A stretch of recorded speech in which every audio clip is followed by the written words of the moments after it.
Sarong simana nang nasa Bicol Regional Hospital and Medical Center o BRHMC si Tatay Arman.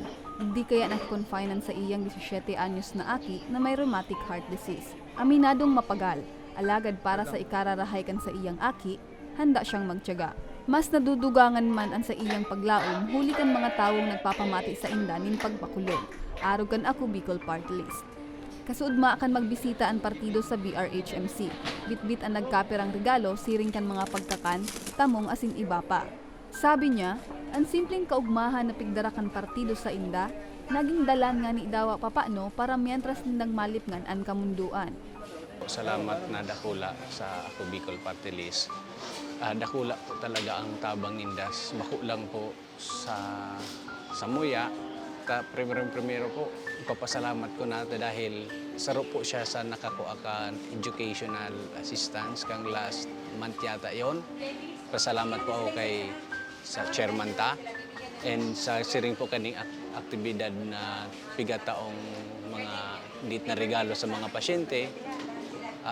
Salamat po and sana padagos hindi na magtabang sa mga kapwa Bicolano. Nasa BRHMC man sindananay Maniling asin Tatay Romel. Ngani magbantay kan sa indang aki na parehong pigpapasakitan nin helang. Siring ni Tatay Arman, nakaresibi man sinda asin an sa indang mga aki nin simpleng regalo hali sa partido. Salamat po. Salamat po sa inyo lahat. Sa mga Maraming salamat. Sa inyong ubos na kami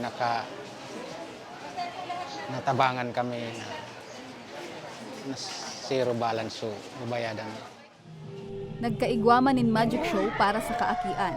Ang supervisor kan Pedyo Ward na si Helen Quintana, pigpapasalamat ng ganin gayo ang naging espersos kan ako Bicol Party List. Laking pasasalamat namin kasi nagiging maski kaunting oras lang na ibinibigay. Tuwang-tuwa yung mga pasyente, masayang-masaya yung mga pasyente kasabay yung mga bantay. Kasi may nare-receive silang mga regalo at saka nagiging napapasaya sila lahat. Apwera sa Pedyo Ward, natawan manin amay na pamasko kan partido ang mga pasyente sa medical ward. Siring ninda Nanay Virginia asin Tatay Arnolfo na parehong may pigbabantayan man na pasyente. Maraming salamat sa yung pamasko nilang binigay ngayon araw. Kumbaga sa naugma man. Nagabot na grasya. Maraming salamat.